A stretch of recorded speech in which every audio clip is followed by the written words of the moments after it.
Ladies, gentlemen, and haradrim of all ages, Season 5 is well underway now for Diablo 4, and probably the biggest new thing in the game is the new major endgame activity, the Infernal Hordes. Both in the Eternal and Seasonal realm, this is just a new, massive part of the endgame. It gives you most of the materials that you need to actually upgrade endgame gear properly, to the point that a quick Infernal Hordes build is simply more efficient than farming the Artificer's Pit, which was the actual initial place where you were supposed to get the masterworking materials, pretty much invalidating the new activity from the last season. That said, on top of giving loads of masterworking materials as well, if you choose the material chest itself, you also get loads of gem fragments, herbs, also Angel's Breath, among other things like Stygian stones on higher tiers too, and a bunch of abyssal scrolls as well.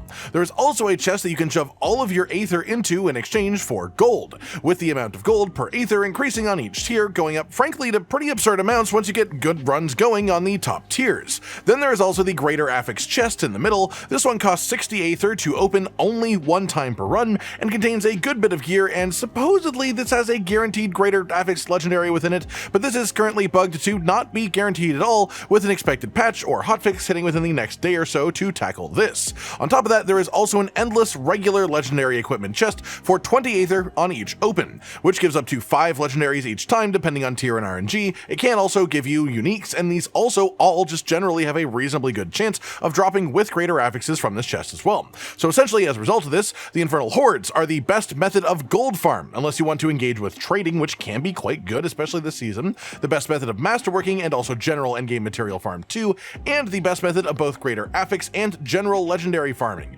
Essentially, outside of target farming or other uniques or looking for mythic uniques and boss summon materials, this one activity, the Infernal Hordes, is now the most efficient place to do most of the required parts of endgame progression, and the better that you get at this activity, the more efficient the farm will get, and of course the more fun it gets too, honestly, as picking the right boons in between waves is what makes the density go up and makes the actual intensity of the activity increase as well. The mechanics get more interesting, and then that is what causes the reward to get as silly as it gets too.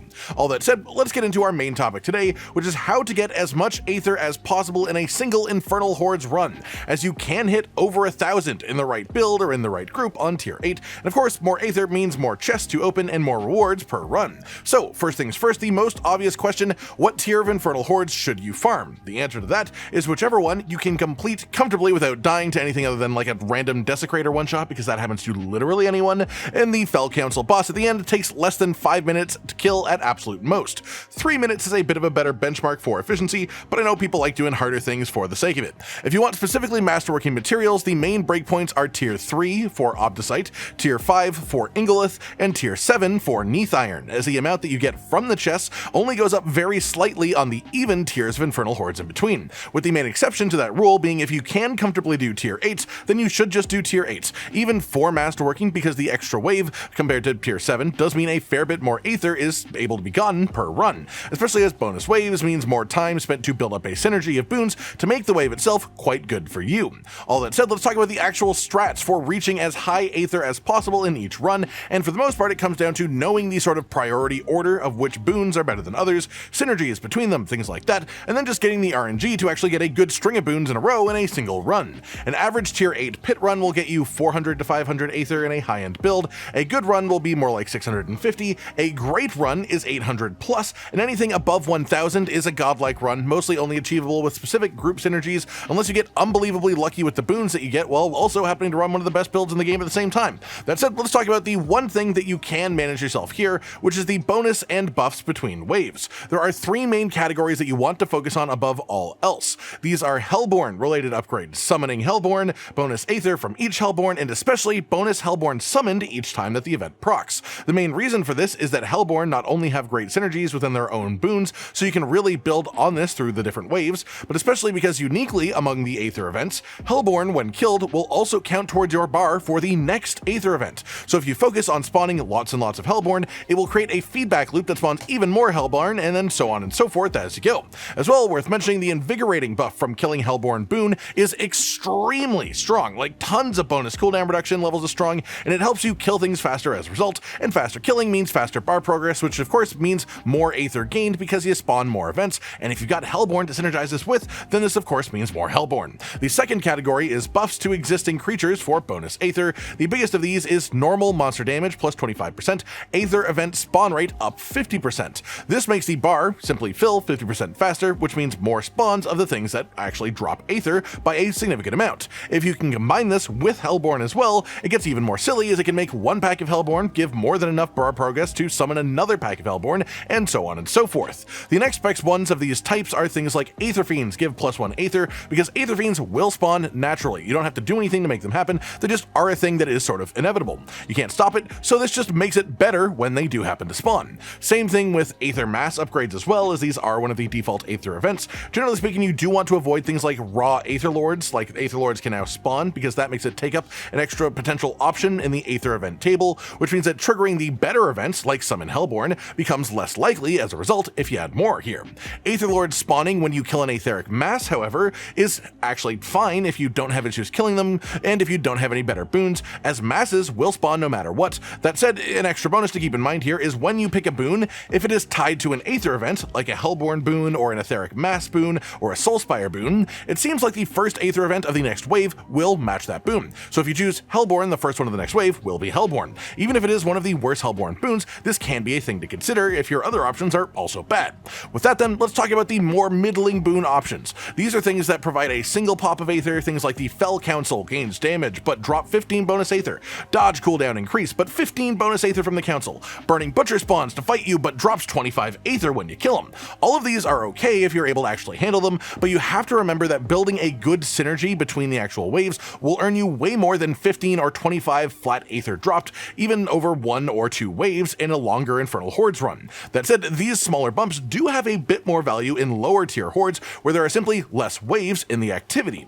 Then we have these sort of truly bottom tier upgrades, which for the most part are things like bonus movement speed and especially Soulspire upgrades. Soulspire upgrades are just really inefficient, honestly. They are the slowest event to actually complete once they spawn, and a little bonus note is that while things like Hellborn that spawn automatically won't disappear when a wave timer is up because they are an enemy that exists that you have to kill for the wave to end, things like Aetheric Masses or Soulspires that are unfinished will actually just instantly disappear, so it removes the actual potential for you to gain that Aether, locking you off from it after the fact. That said, there is one Soulspire upgrade occasionally worth picking up if the other options are garbage in comparison, which is the one that makes Soulspires pull enemies into them, as this can just make them complete faster, as they are a default thing to begin with, and grouping enemies up is generally helpful too. So to sort of sum all of that up in a shorter note, Hellborn upgrades in general are the best by far. The Aether event spawn rate increase is incredibly important to mix with it if you can get it. Then past that, things like the Aether Fiend bonus Aether, double chance for elite spawns, Aetheric Mass bonuses, and the guaranteed mass at the start of a wave, or even Aether Lords from Aetheric Masses if you are strong enough to fight them,